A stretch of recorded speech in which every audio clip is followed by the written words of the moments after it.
Welcome to this explainer.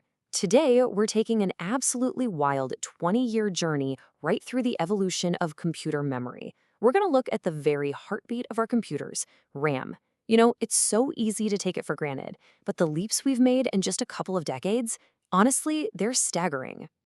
I mean, think about this for a second. How on earth did we go from machines that would literally physically freeze up just trying to load a basic, simple web page to the absolute powerhouses we have today that effortlessly render 8K video? Well, it definitely wasn't magic. It was a relentless, nonstop evolution in memory technology. Okay, let's dive into this. Here is our roadmap. We are tracking the 5 major eras of modern computer memory, starting back in the year 2000 with DDR1, 2004 with DDR2, 2007 for DDR3, 2014 bringing DDR4, all the way up to the modern computing power of DDR5 in 2020. Part 1. The beginning. The DDR revolution. To really understand how far we've come, we've got to look at this baseline, just 1 single gigabyte. Now I know, that's absolutely microscopic by today's standards, but back then, 1 gigabyte was entirely sufficient to handle early web browsing, basic programs, and some light gaming. And as for the speeds, DDR1 topped out at around 400 megahertz. Okay, I really want you to lock that number in your mind as our baseline starting point, 400. It was totally groundbreaking at the time, but as we'll soon see, it was really just a drop in the bucket compared to what was coming. But here's the thing. Despite being a total revolution for those basic tasks, DDR1 had some pretty serious flaws. It was notoriously power-hungry, and man, it generated a significant amount of heat. If your computer case had poor ventilation, or if you happened to have a cheap power supply, DDR1 would quickly cause major system instability. Your device would just crash. Basically, the technology was pushing the physical limits of the hardware surrounding it. Which brings us to Part 2, Stability, the arrival of DDR2. Now, what's really interesting about this slide is how elegantly this new generation solved the exact problems of its predecessor. Look at this. DDR2 doubled the speed to 800 megahertz and quadrupled the maximum capacity to 4 gigabytes. But the real magic here? It did all this while actually lowering power consumption and reducing heat. Just a massive win-win. And because that heat was lower and the specs were so much higher, we finally entered the era of true multitasking. Seriously, for the first time, everyday users could keep multiple heavy programs open simultaneously without the machine instantly locking up or freezing on them. You could actually listen to music, browse the internet, and type up a document all at the exact same time without your computer having a total meltdown. Moving right along to Part 3, the golden era, DDR3. The speed jump here was incredibly significant.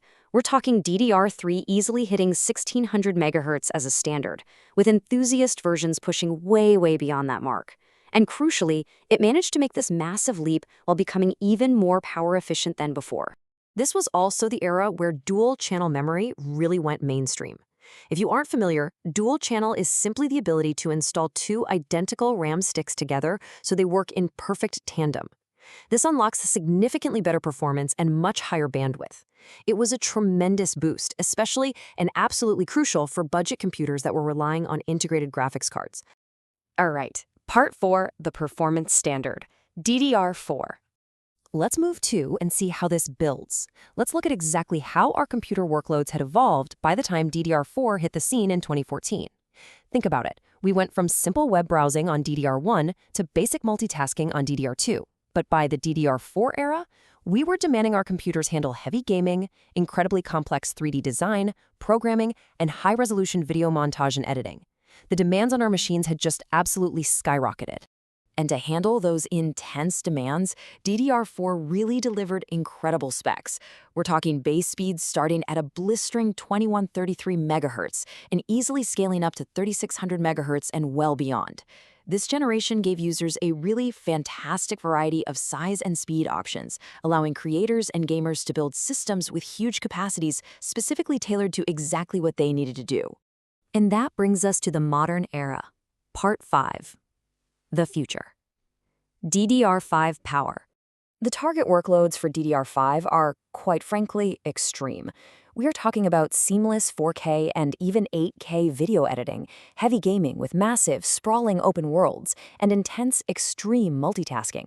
To handle all of this, DDR5 speeds start at 4800 MHz, with high-end modules casually pushing past 6000 and even 7000 MHz. It is engineered to handle the absolute heaviest digital workloads without breaking a sweat. So the crucial point is, with speeds that unbelievably high, how does the computer keep from crashing? Well, the answer is internal ECC, or error correction code. DDR5 features built-in technology to automatically detect and correct data right on the fly. This ensures total device stability, even when the system is under extreme high-pressure 8K workloads. But here is probably the most surprising fact of this entire explainer. Despite pushing these astronomical speeds, DDR5 actually consumes less electricity than DDR4. I mean, that is just a true marvel of modern engineering. We are getting vastly more speed, built-in automatic error correction, and we are doing all of it while pulling less power from the wall. Crazy, right? And this brilliantly illustrates our entire journey. Look at that exponential curve. We started at a humble 400 megahertz back in the year 2000. By DDR3, we hit 1600. And today, with DDR5, we are blasting past 7,000 megahertz. It's just a staggering, beautiful visual of human engineering over the last 20 years. Which really leaves us with this final, thought-provoking question. If we went from physically struggling to open a basic web browser to effortlessly editing 8K video in just over 20 years, and with DDR5 now casually blowing past 7,000 megahertz, what astonishing leaps will the next 20 years of computing bring? The foundation has been laid, the speeds are climbing, and the future of technology is looking faster and more exciting than ever before. Thank you so much for joining me on this explainer. Keep learning, and I'll catch you next time.